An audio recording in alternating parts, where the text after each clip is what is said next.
Did you miss me? I know I missed you. I can't believe these niggas ain't rapping this shit, man. Look.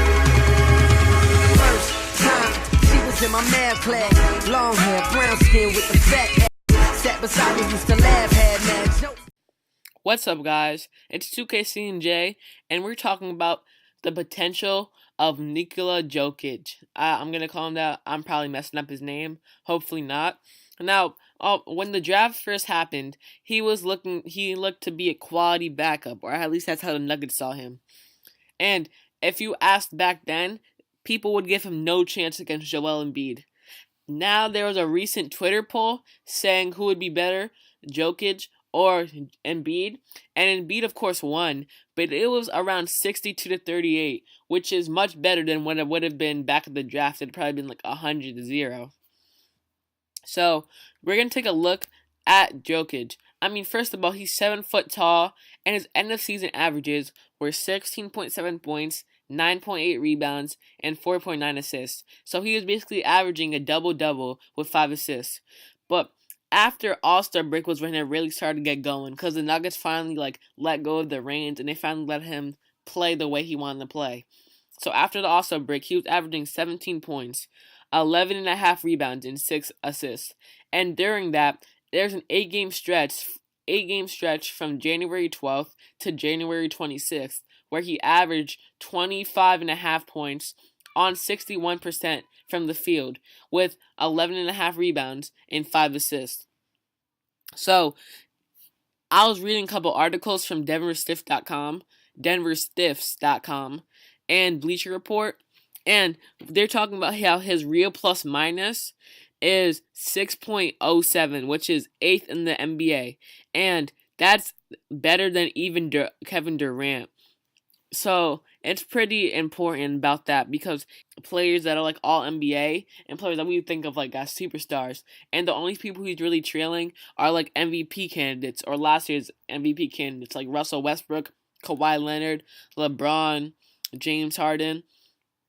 And of course you can build a team around him, but I don't think you could build a team around him right now just because you don't really know what he's capable of yet. But we all know about his offensive potential. It's defense that you kind of have to be worried about, but he's only 21, so of course he can grow stronger. He can do all of that. He just has to be able to work. He just has to be willing to have he needs to have a good work ethic.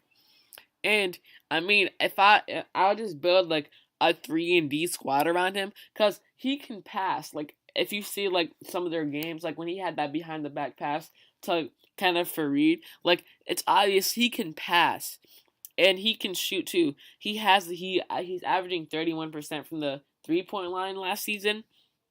So it's not like he's slouching on offense. It's defense where people are really worried.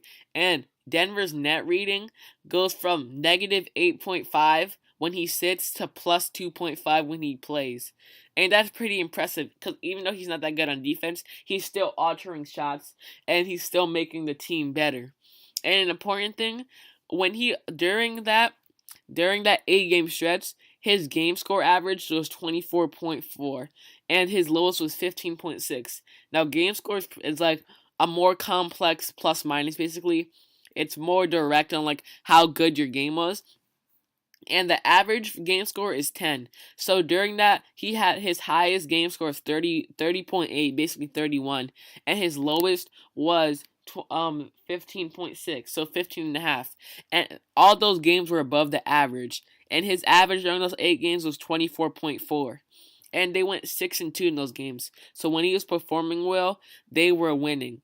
And the games they lost, he had one with a 31 game score, and the other one was his lowest game score. So it's not like he's putting up stats on while losing. It's not like he's stat padding. He's actually getting these stats. These stats are actually helping the team. Another thing, on February 11th, he had his first coming out party. That's the first time people really knew his name, when he scored 40 points on 17 of 23 shooting with 9 rebounds, 5 assists, and 2 steals on 37 minutes. And then the next day, the second game of a back-to-back against the Cavaliers, he scores 27 points with 13 rebounds, 4 assists, and 2 blocks on 50% shooting. And if we're looking at some of the top rookies, Joel Embiid, Nikola Jokic, Kristaps Porzingis, Karl Anthony Towns, Miles Turner, if you look at their per 36 minutes stats, you can see that Joel Embiid leads some of them, but it's not like Nikola Jokic is that far behind. Like Nikola, he has the top field goal percentage out of all of them, per 36 minutes with 59%. His three-point percentage is the best, with 38.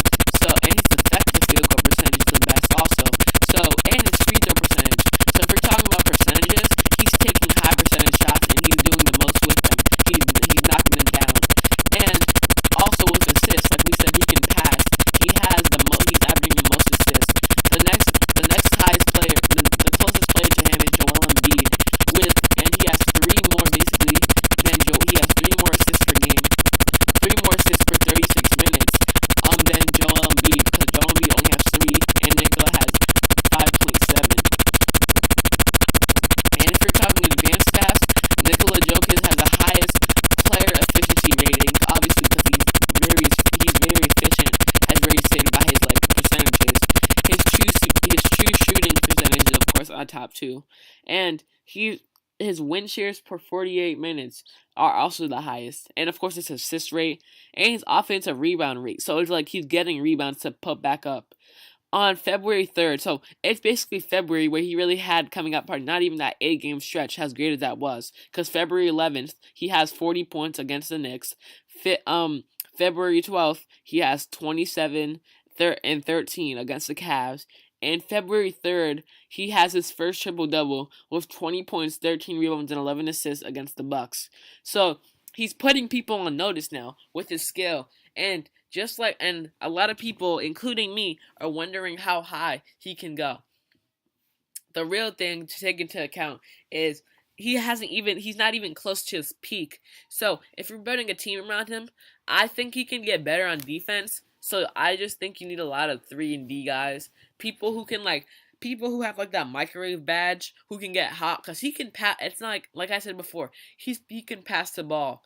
But his potential, you don't know what his potential is right now, because he's so young. He has so much more things to develop.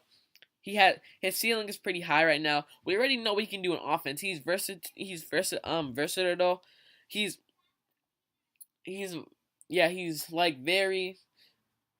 He's a very good offensive player. That's basically what I'm saying. That's basically what I'm trying to say. He's really good at that. So they need to do anything to maximize that. You need someone who's a specialty. I think you will want someone who's special on defense, a really good defensive player to kind of balance that out. I think that's what I would do.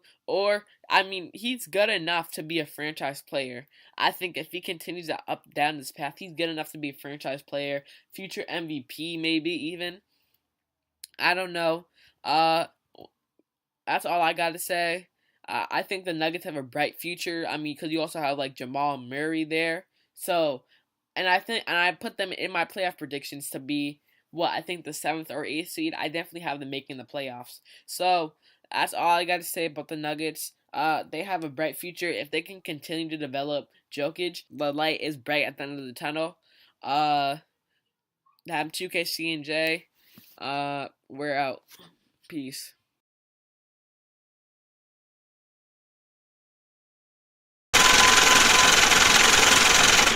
First off, I ain't playing no games.